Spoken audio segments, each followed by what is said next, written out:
మనకు 50,000 పెట్టుబడి, పెట్టుబడి 50. మళ్ళీ ఈ తెంపి కూలీలు, ట్రాన్స్పోర్ట్ ఇదంతా సపరేట్ సరిపోతుంది.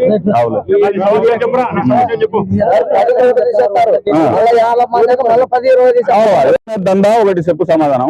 10 బాక్సులకు 2 బాక్సులు తీసుకుంటాం. అంటే బాక్సులు దగ్గర ఒక బాక్స్ వచ్చేసి 25 కేజీలు వస్తుంది. ఇది ఫుల్ అయితే 4-5 కేజీలు ప్రతి సాట తక్కువ పోస్తున్నారు. తక్కువ పోస్తుంటే దాన్ని బాక్సులు మనం రైతుల మీద నిందలేద్దన్న. రైతు ఎప్పుడు మోసం చేయాలి. అసలు ఈ ధరలో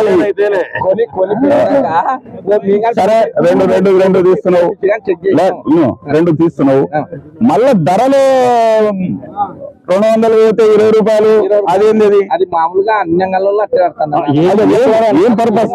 దానికి ఉద్దేశం చెప్పు. ఇది అంటే తక్కువ వస్తున్నారని చెప్పి సరే 10% మీరు తీసుకున్నారు కదా. మాల్ తీసుకున్న తర్వాత ఏమైతే రిటర్న్ కమిషన్ వ్యాపారస్తులకి 5% రిటర్న్. అది మీ లోపాయకారి ఒప్పందం. అది ఇస్తున్నావు రైతులు ఎందుకు మీరు తీసుకుంటున్నారు? ఏం చేస్తారు? 10 దినాలు పని చేస్తామబ్బా. ఎవరైనా వ్యాపారస్తులు పట్టుకొచ్చి అన్ని వల్లనే మేము ఊరికే కూర్చుంటాం. మీరు పని చేస్తాము కాదు, గవర్నమెంట్ కోర్టు ఇస్తుంది. వాస్తవంగా దీన్ని అరికట్టాల్సిన బాధ్యత గవర్నమెంట్. గవర్నమెంట్ లో ఒక్కరు కూడా ఎట్టున్నారు రైతులని వచ్చిన పరిస్థితి లేదు. రైతులకు తోడు ఉండాల్సిందే. రైతులు మేము ఉన్నప్పుడు నిజంగా చెప్తున్నాము. వైఎస్ఆర్సీపీ అధికారంలో ఉన్నప్పుడు